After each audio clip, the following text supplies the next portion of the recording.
Welcome to the Visionary Chronicles, a business strategy podcast where we provide insight to those looking for creative, executable strategies built around the latest disruptive ideas, innovative cultures, product creators, and marketing solutions.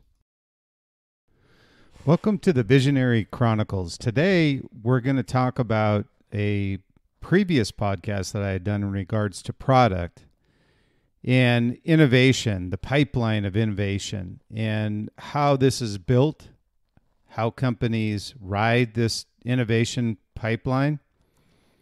But one area that I wanted to dig in on today as well is the evolution versus revolution. And talking about it today is product innovation. What is the difference between an evolution and a revolution?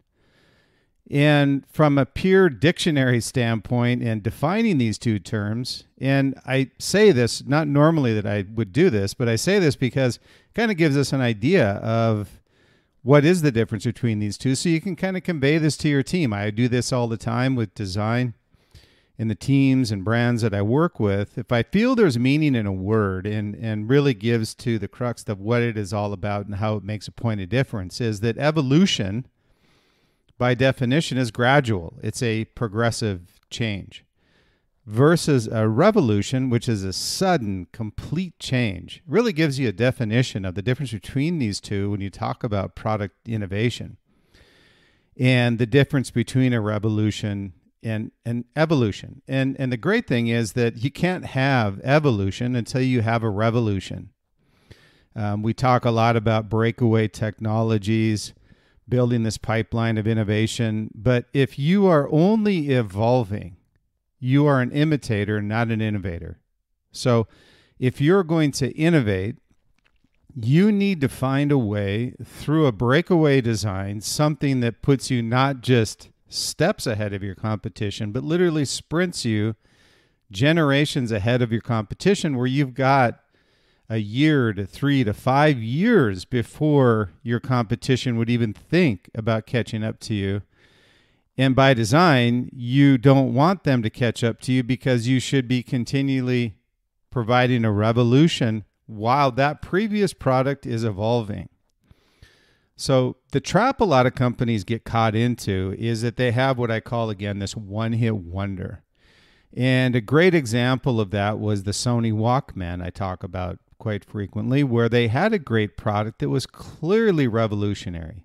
And over the period of 20 years until the iPod came in and displaced it, they had 20 years of just evolving the product. They never really revolutionized anything with the product whatsoever. And it gave brands like Apple an opportunity to move beyond what they had created from a category standpoint. So when you look at it from a product innovation portfolio, product pipeline, or innovation pipeline standpoint, your objective with your team is a sudden, complete change or a revolution in what you're doing or what the category needs to do.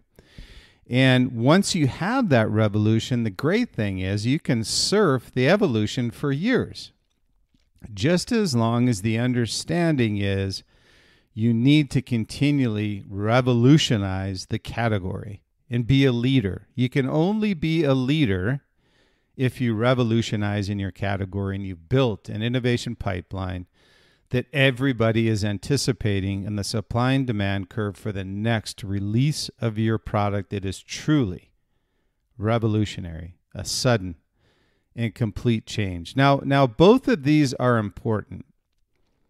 But in order for you to sustain innovation, you need a revolution.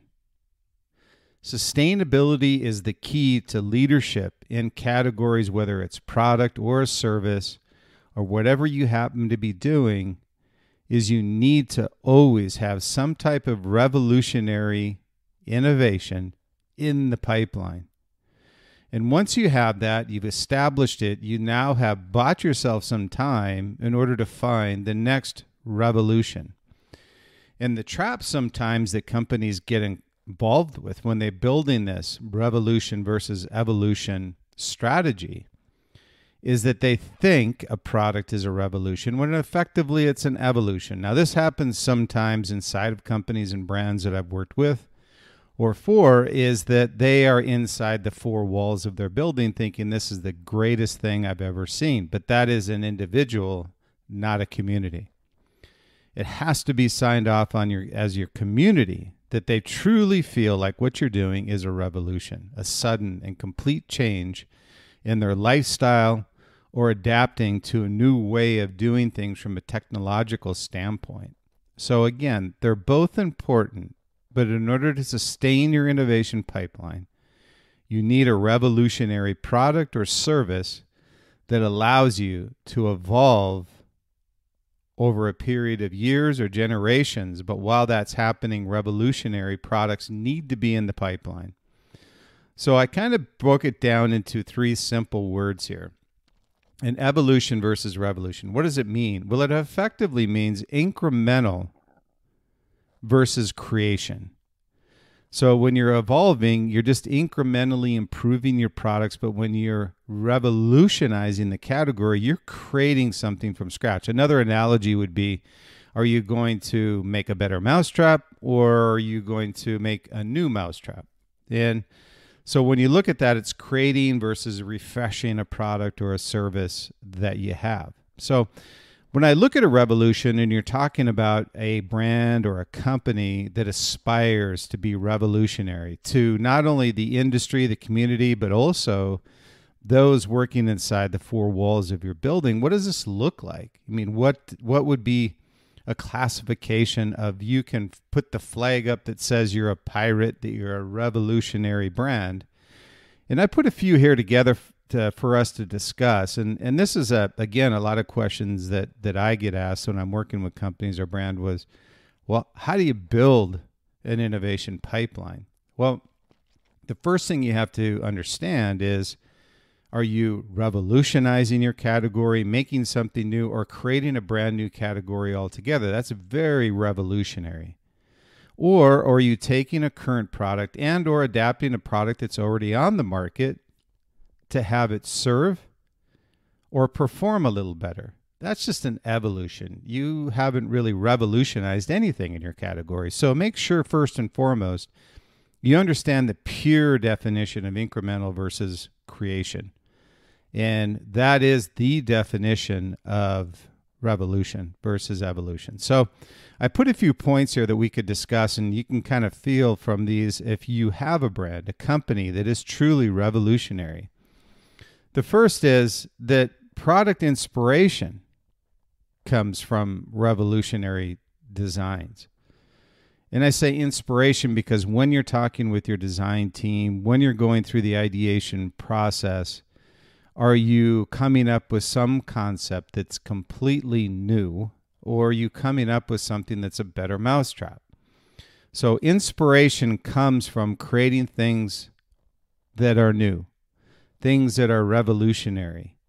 So product, first and foremost, do you have product inspiration that you can give to your design team that gives them the freedom to break away, build a breakaway product or design or service that nobody else is currently offering, and have it commercialized and adapt to your category and drive your brand and company leapfrogs above the competition and what's currently in the marketplace? So that's number one, product inspiration. What is it?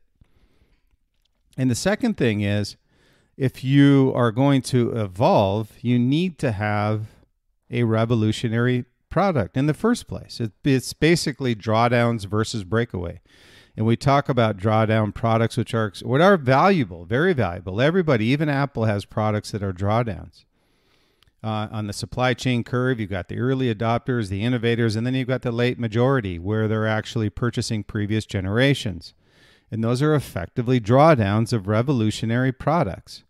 And not everything that Apple creates or these other brands create is revolutionary. I'm not saying that. There's not a lot of incremental improvement between the iPhone 10 and the iPhone 11. And that, to me, is an evolution of a revolutionary product, which was the iPhone. So that's a great example as well, if you can define what is revolutionary versus an evolution. So drawdowns versus breakdowns breakaway is the second thing. The third thing, if you're looking at being a revolutionary brand, is do you have a breakaway innovation pipeline? Inside of the company, it drives continual passion to want to change your world regardless of the category that you're in. So number 3 is breakaway innovation pipeline. Now, it's one thing to say that you're innovative. It's another thing to actually have a product that makes a statement that you are innovative.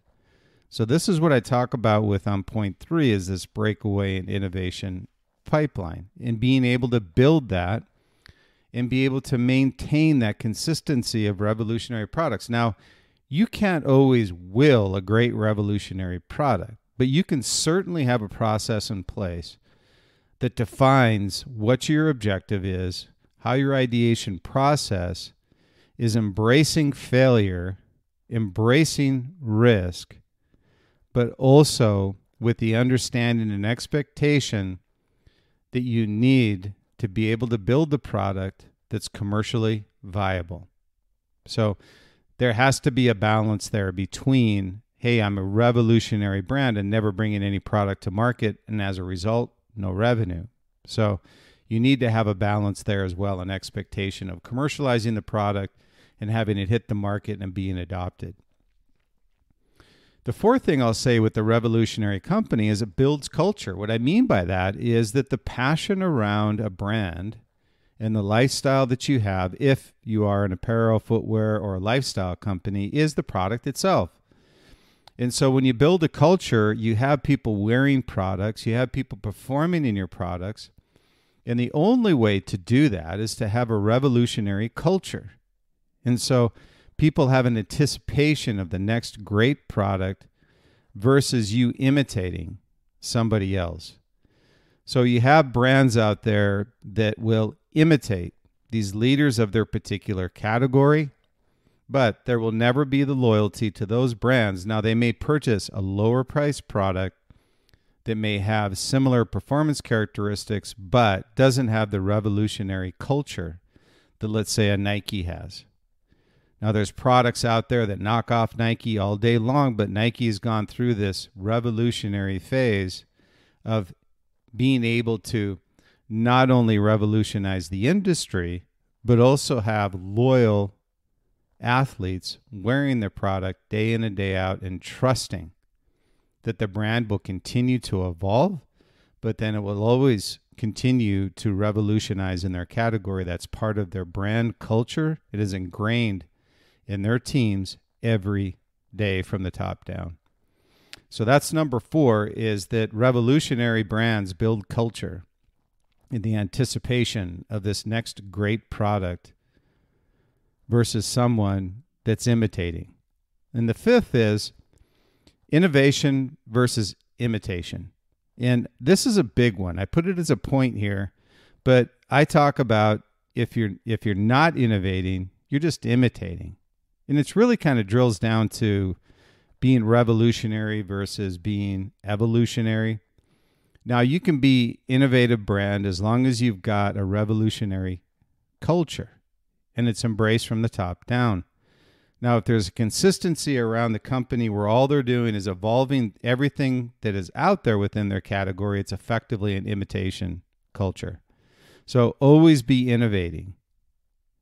Have a true, authentic passion and lead your category each and every day. Take risk, embrace failures. Be an innovator, not an imitator, is number 5. Number 6 is a leader versus a follower. Imitators will follow. There's no ideation strategy. There's no innovation pipeline. Leaders revolutionize. Imitators follow. So a leader versus a follower mentality is revolutionary. When you're continually reinventing what others thought was impossible is a leader mentality, and that's number 6. Number 7 is aspirational. Others want to be part of your revolution. They want to be part of your brand, part of your company, be a part of what you're providing to others as a service that makes their life better, their lifestyle better. They're part of a community embracing your brand. So it's very aspirational in nature, and that is part of being a revolutionary brand. That's number 7. Number 8 is drive and control your futures. Leaders create the path to the future. They set a vision, and that vision is very clear with a path not yet made. So they will drive the future and they will control their future because they define the future of their category. So driving and controlling your future, leaders create the path for others to follow. That's number 8. So when you look at being a revolutionary brand, it's one thing, again, to say you're a revolutionary brand. It's another thing to actually have the proof that you are. So when I talk about revolutionary brands, product inspiration, drawdowns versus breakaway designs, breakaway innovation pipeline, building culture around revolutionary products, being an innovator, not an imitator in the market, being a leader versus a follower, being aspirational day in and day out and embracing it each and every day within your company. And then the drive to control your future. Leaders create the path for others to follow. So in conclusion, I say that yes, evolution is important to sustaining your supply chain. But evolution is only possible if you're revolutionary. So if you truly want to build breakaway designs, sustain innovation within your company, you need to have these things in place so that everybody inside the company from the top down embraces that culture. And those that want to be part of your company, whether it be now or in the future, understand what you stand for without even telling them they know your culture. Your culture of wanting to be a leader, not a follower, an innovator, not an imitator. So if you build that culture, sustain that culture, along with being a revolutionary mindset, and you're committed to it day in and day out, and you create your own path for others to follow, you will be revolutionary. Would like to thank you for listening to the Visionary Chronicles today. I really appreciate your time, and hopefully you've enjoyed the subjects that we talk about each week here on the Visionary Chronicles, and we feel it's very important. We understand that there's professional needs and support you need with your companies and with your brands, but we also appreciate the fact that you've got some personal needs. As leaders of companies and brands, there are many things that you have to deal with, and we want to make sure that we're addressing those as well. If you like what you hear, we would really appreciate subscribing to the Visionary Chronicles. Are available on Apple Podcasts, Spotify, iHeart, and Podbean. So we would really appreciate if you'd subscribe and look forward to bringing additional episodes to you each week. So again, thank you for your time. Appreciate it. Look forward to the next podcast.